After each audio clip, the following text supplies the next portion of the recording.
Welcome to Heritage Financial's Fall Market Outlook. I'm Bob Weisse, the Chief Investment Officer at Heritage, and I'm joined today by my colleague, Michael Waldron. Michael is Director of Portfolio Management. And today we will be reviewing some slides looking at current market conditions and sharing an outlook with our thoughts on where we've been and where we're going. The chat feature should be open for you to, or the Q&A feature should be open for you to submit questions. Some were already submitted in advance, which we'll be addressing as we go, but also feel free to use the Q&A feature to submit questions at any time, and we'll do our best to address them. So just to set the stage at a high level, today's market, there are some concerning factors out there and some constructive, positive factors. So up top, you see with the down red arrow, stubborn inflation. So last year, inflation peaked at about 9%, and the Fed aggressively raised interest rates. And as a result, inflation has been coming down. The Fed's target is around 2%. And we have the word stubborn there because we've been stuck in this 3 to 4% range for the last few months. There was a nice line down from 9, 8, 7, 6, 5, 4, but then at like 4 to 3, it has been stuck. So it's proving to be maybe harder than expected to get back to 2%. So inflation has been stubborn. As a result, rate policy is higher for longer. That's the term that people are using to talk about Fed policy. It's elevated rates at this 5+% level and keeping them there for an extended period of time. Which is concerning for investors because high rates are restrictive policy.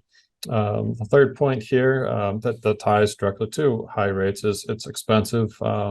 Cash out refinancing drags on consumer spending. So overall, when borrowing costs are higher, that is a drag on consumer spending. That's a direct impact of Fed policy. That's what they're trying to do. And then that leads to an elevated risk of recession.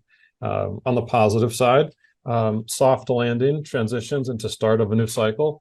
A soft landing, for those who don't know, is it's when you go through a Fed rate hiking cycle that we've been doing and not have it cause a recession. And that's looking to have, say, increasing odds of that being the case, that we will not have a recession. In early 2023, it was near 100% consensus that there would be a recession from this Fed rate cycle, and economic data remains strong. So we may see a soft landing.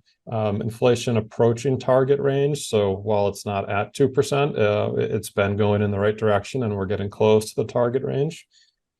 Transition to easing Fed funds towards equilibrium level is not far away, so we're almost there. The Fed has come a long way. And high quality fixed income produces strong real returns. This is probably the biggest point on this slide, and it'll be a theme that we'll talk about today, that high quality fixed income, so treasury bonds, investment grade corporate bonds, mortgages, you do not need to take much risk to get yields that we haven't seen in over 15 years. So, with that, Michael, maybe I'll hand it to you, and I think you can pick up on the fixed income theme. Yeah, thanks, Bob.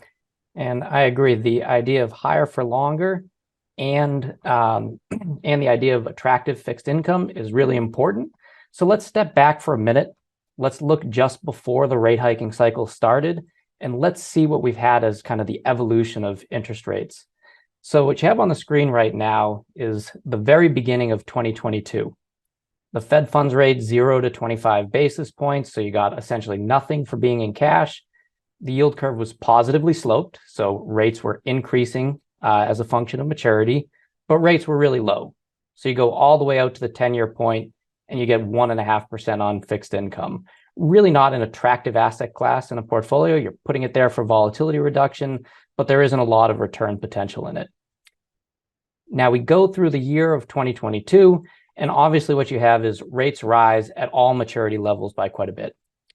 But a couple of characteristics of the yield curve are worth pointing out.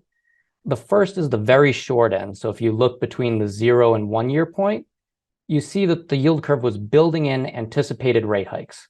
So the idea was, yes, we still think we're in a rate hiking cycle. That's built into current fixed income prices. And that's really the focus right now. Longer term, we think that that's going to even out. It settles at a rate on the 10-year at 3.88. If you think about the Fed reaching its target 2.5%. That's a fairly reasonable long-term risk-free rate. So as we go into the year 2022 and we go through the first quarter, what you actually saw was interest rates decreased for any term above 1 year. So as you look at that transition from December 2022 to March 23, it was actually a good time to be a fixed income investor. You saw rates on the very short end go up. So the market's saying, how many more hikes? Maybe there are a few more, but it's very short-term focused. Longer term, the market actually says, we think rates are going to come down. Inflation is going to be conquered. Let's get to a level of 3.5%, which is kind of more normalized, more credibility in actually reaching the Fed's inflation target. So that looked good. The first quarter was very good for both equity markets and fixed income markets. So stocks and bonds were doing really well. And then when you go to the second quarter, what you see is a continued focus on that short end. So anywhere past the 5% maturity level essentially looked identical to where it was to start the year. So no major change in expectation for long-term rates, but you see the short end continuing to move up. So again, the market was saying, what's happening in the short run? Okay, it's a little bit higher, a few more hikes, how many more? But long-term, we're not all that concerned with where we're going to end up. We think it's basically the same. Now, I would argue that essentially the narrative changes as we go into the back half of 2023. The third quarter of the year saw markets stop focusing so much on how many more rate hikes and instead how long will rates be elevated. So when we look at the September month end yield curve, you can see that those short end points are very close to where they were at the midpoint of the year. So the market basically said, we think that short-term rates are essentially where they are on pause for a while, but you see the very dramatic increase in long-term rates over that period of time. So there's some, it's higher, but it might be higher for longer. That's very important. So when you're thinking about building a portfolio, now your return on term fixed income looks a lot better. Why would the market do this? Well, one of the things that we had talked about is stubborn inflation. Bob mentioned that as a starting theme. When the Fed decided to pause, you saw that inflation, instead of continuing to come down, actually accelerated a little bit. So you had your first increases in year-over-year inflation measurements. And if that happened from a pause, are you going to, over the next even 10 years, be able to bring interest rates down without spurring inflation? And if not, if there's some more room to go on this, are we willing to take the economic pain to get there? And this is where the market is a little bit skeptical in its current pricing. So pricing does lead to opportunity. When you think about a 10-year rate that's 4.6%, what are the implications of that? Well, either the Federal Reserve hits its target and you get inflation that's between 2 and 2.5%, in which case the real yield on that is historically excellent. You have a great return on risk-free above inflation, or you're saying economic policymakers won't be able to hit their target. If they're not able to hit their target, maybe this is a fair rate, and that's what the market's pricing in. So you say, boy, the market is a little bit saying, I don't believe that the Fed's going to be able to get there. That's a tough place to be. So if we look at this from an allocator's standpoint and go back to 2013 and look at the trade-offs that you were facing, this looks at yields that you get in different asset classes. So if we pay attention to the orange bars over on the left, you'd see that if you were going to invest in cash or treasuries, you essentially got no yield during those periods. We all know that deposit rates were next to nothing. You go and you incorporate investment grade fixed income, you're talking about a couple of percent, maybe up to 3%. You have to do that for some risk control, but it's really not an exciting return. And the only thing that you can do from an allocator standpoint is push a little bit on the risk end. And it did turn out that over the next decade from there, the best places to be were in the stock market, so S&P, in credit, which has performed very well. Look at the yield environment today. So look at current yields. And now it's a block instead of a funnel. So you don't have to take a lot of risk in order to get yields that are upwards of 5, 6%. When you see this sort of a trade-off, the idea is fixed income is a very important asset class for the portfolio. So you can incorporate this into a portfolio. You can get a return that looks fairly similar to what you get on more risky assets. It gets you towards your financial goals, and it has the nice offset of probably performing fairly well, even if you did have an environment where equities performed poorly. So let's talk a little bit about that and the risk return trade-off. So if we just focus for a moment on the 5-year treasury, and we said, let's run a scenario on this. You buy a 5-year treasury bond. The 5-year treasury bond in a year from now is a 4-year treasury bond. So you go over the course of that year, and let's say that rates increase by 1%. Well, what you'd have is you would collect about 4.6% in interest over the course of that year.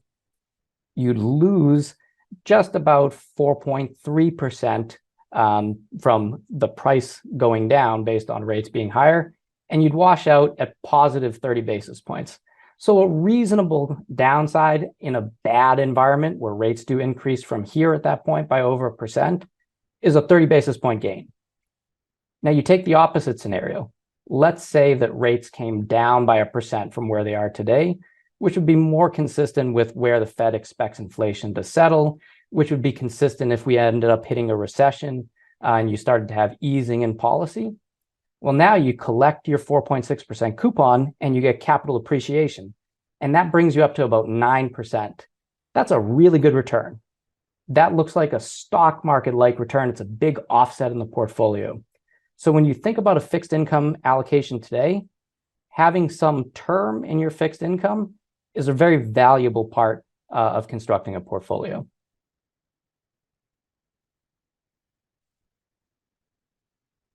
Thanks, Michael. So here's a table looking at performance following the last Fed's rate increase. And the Fed's been on pause now for a couple months, and they may be done.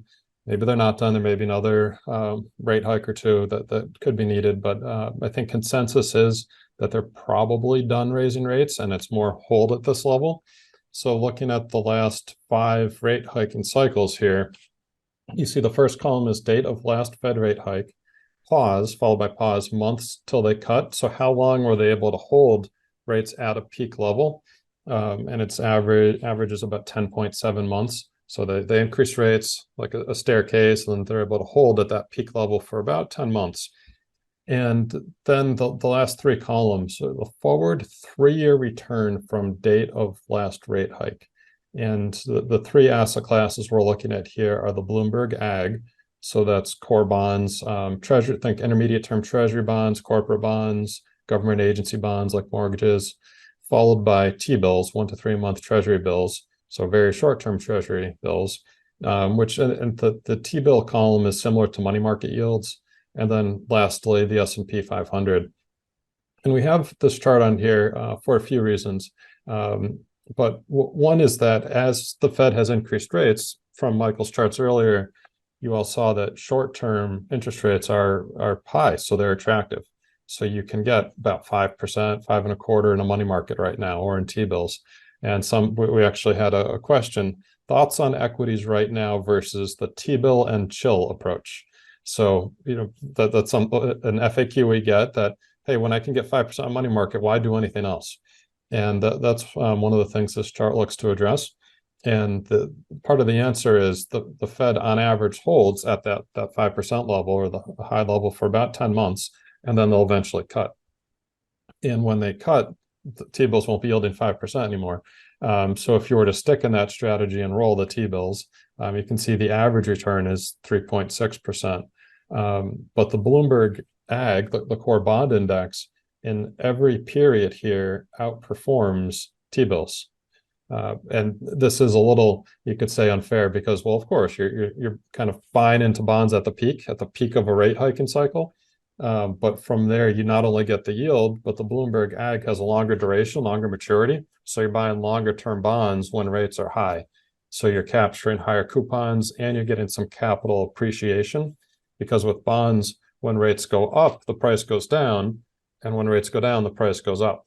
So when you're buying long-term, intermediate term and long-term bonds at the peak of a rate hiking cycle, you'll get the coupons and you'll probably get some capital appreciation as well, which is what we've seen historically here.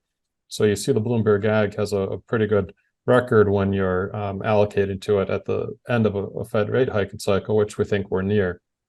And then if you look at the last column, S&P 500, this is interesting. The individual outcomes are pretty significant in both directions. 3 of the scenarios, you see 25% plus annualized returns for 3 years. So those are really strong market environments. And 2 are negative, -8, -12. It averages out to 12.3%, which is about average, a little above average. But that is what you see. And we have another slide that will reinforce this point, that the stock market, while it delivers a healthy return on average over time, does not do that every year. And there is a range of outcomes. And while we don't think that like the -8 or -12 are a base case, we can't rule those out either. There are risks in the stock market, but there's also opportunity. So there's a good range of outcomes there. But part of the takeaway here is we think it's better to be investing in bonds more like the Bloomberg Ag rather than T-bills, because you're able to lock in the yields that the market's offering us today for a longer period of time than rolling it each month, because eventually rates will be declining. Definitely. And Bob, I would say in addition to just looking at the averages, which obviously matters, something that's really interesting about this chart is the term fixed income, so the Bloomberg Ag. It's not that it outperforms T-bills, let's say, only if the stock market ended up doing poorly. So it doesn't win on average because of the couple of times that it was poor returns, it did much better. It actually outperforms in every single one of these instances here. So it seems like regardless of the end of the rate hiking cycle, if it ends up in positive or negative kind of reactions from the stock market over the next 3 years, in either one of those cases, having the term turned out to be positive relative to T-bill and chill, roll short-term rates and take the variable rate. And Michael, maybe just pausing on that one question came in too. If it is such a good time to be a fixed income investor, why are the returns in this asset class in my portfolio negative? So this gets to interest rates have been rising. So as interest rates rise, the prices go down. So bonds have had a headwind from price declines, but we have been clipping higher and higher yields. So this is really a classic case of bonds have sold off, and as they've sold off, they've become more attractive. So the path to something looking attractive may not be fun, but then when you get there, we think we're set up for higher returns now. And with bonds, it really is just math. Like bonds have a maturity date, they're going to mature at par, what the coupon is, and as yields go up, the price can go down, but it just means the return between now and maturity is even higher. So that's what we're trying to get across here. And we'll touch on a very similar point when we talk about equities. Sometimes the path to get somewhere isn't necessarily what the path ahead looks like, and you want to be leaning a little bit against that. So we'll touch on that in equities too. Yep. And yeah, that's this slide right here. So this year, it used to be the FANG stocks, but the name's changed, the constituents. So now it's not FANG, the Magnificent Seven, with NVIDIA being a new addition to the tech stocks that have been leading the market, have really carried the US market and global market. So this is looking at the average annualized relative performance. So relative performance meaning return of the company compared to the stock market overall, not just the return of the company. Before and after the first year, they become one of the 10 largest in the US. So NVIDIA actually fits this. It was not amongst the largest 10, and now it is this year. So the path to get there, and there's some pretty strong intuition behind this. You see 10 years before, 5 years before, 3 years before, you have amazing returns. Like 3 years before, you're outperforming the market by 26.9% a year for 3 years. That's amazing. So now you're in there, you're in the top 10.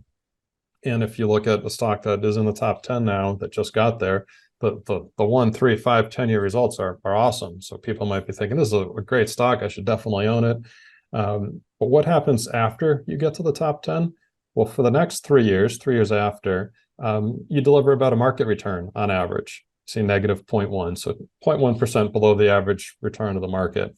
After 5 years, 1% below the market average, and after 10 years, annualized 1.7% below the market average. So what you see when you look at history is there is rotation in leadership. So the top 10 stocks today were not the top 10 stocks 10 years ago, 20 years ago, 30 years ago, et cetera. So, companies grow up and they become the winners, and they'll stay amongst the winners for a little while, but they don't all stay there forever. So, one of our questions was, do you see the tech sector stock? How do you see the tech sector stock performance, specifically Microsoft, in 2024? So Microsoft has been in the top 10 for a while.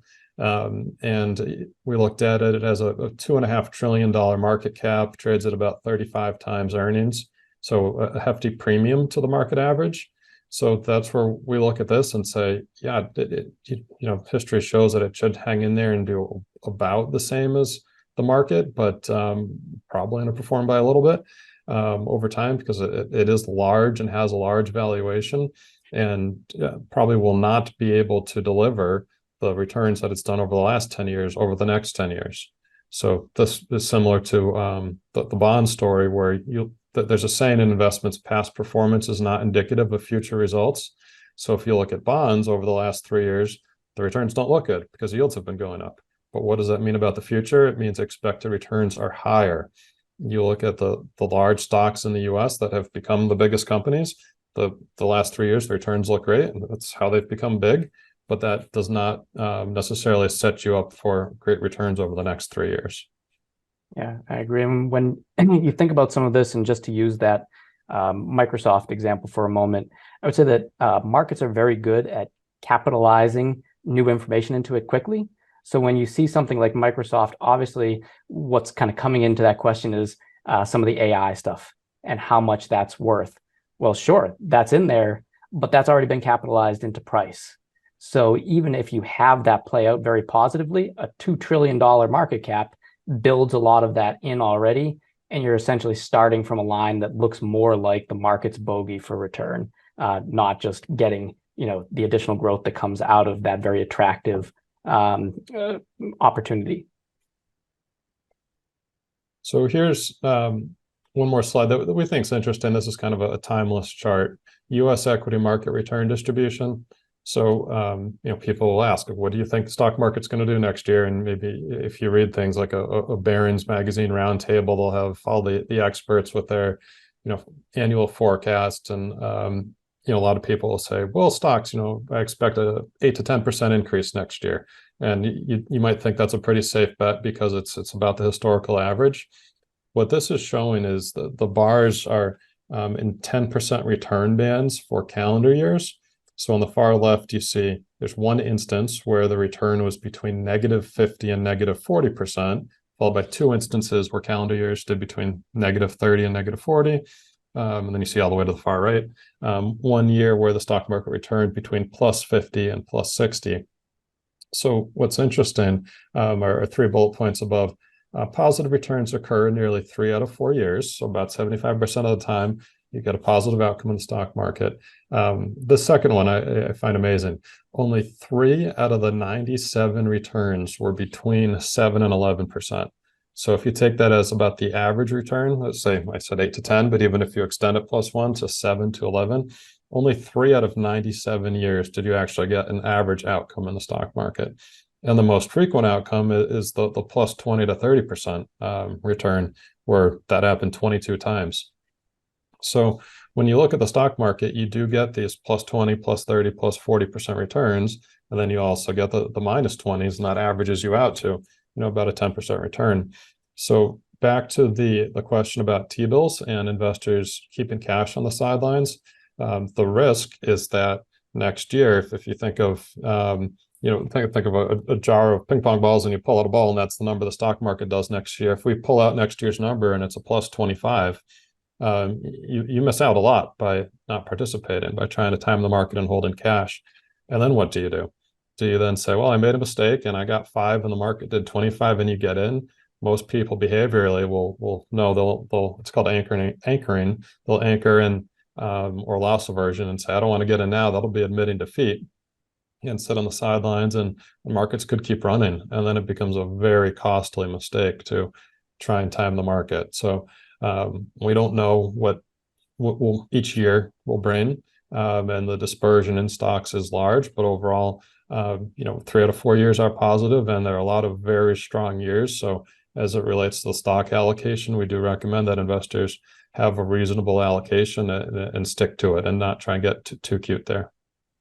It ends up so important because in this business, obviously, what your portfolio's return matters a lot in your greater financial plan. And we sit there and we are pretty good at understanding long-term averages, where these asset classes come in over time. But as you see here, year to year, you're not necessarily very close to that average. So it does take some emotional fortitude to sit out, through plus 20s and 30s, and also the minus 20s and 10s to get to your average return, in that high single digit area. And it's really important to be able to stay allocated through multiple markets, whether it's very high or during tough times, rebalance and stay with your allocation. So just as a reminder, the Q&A feature is open. If you have any questions, feel free to submit them. We do have a couple others that were submitted. What do you see for the short-term and more immediate-term impact of the Inflation Reduction Act on investments? So the Inflation Reduction Act that had a good amount of stimulus relating to alternative energy, like tax credits for electric vehicles and solar panels, things like that. So that should help those companies. But overall, it was not a very material bill, in our opinion, as far as impacting investments or, frankly, for reducing inflation. Long term, the sustainability component of that should help reduce demand for fossil fuels. But there could have been more direct ways that I think Congress could have acted to help the Fed in reducing inflation. Any other questions coming in? No. And one other question on mutual funds versus individual stocks. So, Michael, do you want to answer that? Do you think a sound investment portfolio in the current environment would best consist of mutual fund holdings or heavier on individual stocks? Yeah, so the question really, it's not an either or. When you think about a mutual fund, think about that as a bucket that holds multiple stocks that takes you one transaction to get into. But at the end of the day, it's a managed portfolio of multiple individual stocks. So whether I did that in an individual's account and traded each of the positions, or I buy a mutual fund that's done the same thing, you end up at the same area. So when you talk about product types, it's really what fits best as an investment solution and is least costly. There are certain instances where individual stock portfolio might be used so that you could make more tax loss harvesting, things like that, and that might happen at the very high end of the wealth spectrum. And then you have mutual funds and ETFs, which are really excellent, particularly in tax deferred accounts for mutual funds, where it's very simple to trade into a diversified strategy where you're getting that same underlying stock exposure in one trade and you have no tax impacts. ETFs that you don't see the capital gains distributions in the taxable accounts where the same strategy is available. So I think that you use investment products to best deliver kind of a holistic investment solution. And you can do it in multiple ways. For the vast majority of individuals, you usually want to be using investment products because that's more transactionally efficient than individual stocks. Thank you, Michael. One more question came in. Regardless of what the Fed is doing, what do you anticipate doing given fiscal policy? Lots of new supply and growing deficit spending. So it's a great question. And this actually gets to a little bit what was behind my comment on the Inflation Reduction Act when I said Congress could have done more. And that's more on either spending less or taxing more, because the deficit is pretty big. And that's causing the Treasury to have a lot of issuance. So when the government spends more than they take in, they fund that shortfall by issuing treasuries. And we talked about this on our last podcast. In the third quarter, there was about $1 trillion of treasury issuance between rolling debt over and funding deficits. And we've heard a number of our bond managers talk about that as a reason that has led to the increase in interest rates in Q3. So from the beginning of the presentation, Michael showed how rates went down in March and then back up a little bit in Q2, and then Q3 there was a big increase, especially in the long end. And we think a lot of that has been driven from what's called market technicals, and that relates to the supply from the Treasury. So when we talk to bond managers, they say rates have risen because of the supply more so than because of elevated inflation concerns. If you look at long-term inflation concerns, they have, or expectations, they haven't changed much. Market participants think over the next 10 years, inflation will be in the twos. The Fed will get to their mandate, but yields have risen, despite that not changing. So, there's two ways to look at it. One is it's an opportunity. The Fed did flood the market and it led to higher yields, and now you can get attractive yields. On the other end, it is a little bit concerning, the amount of government debt and the deficit, and it frankly is not sustainable, and they do need to do something about that on either the spending end, tax end, or both. So we're not concerned about treasuries defaulting, which is ultimately where you could get with this, but it is something to keep an eye on politically. If I had to guess, I would think higher taxes are coming.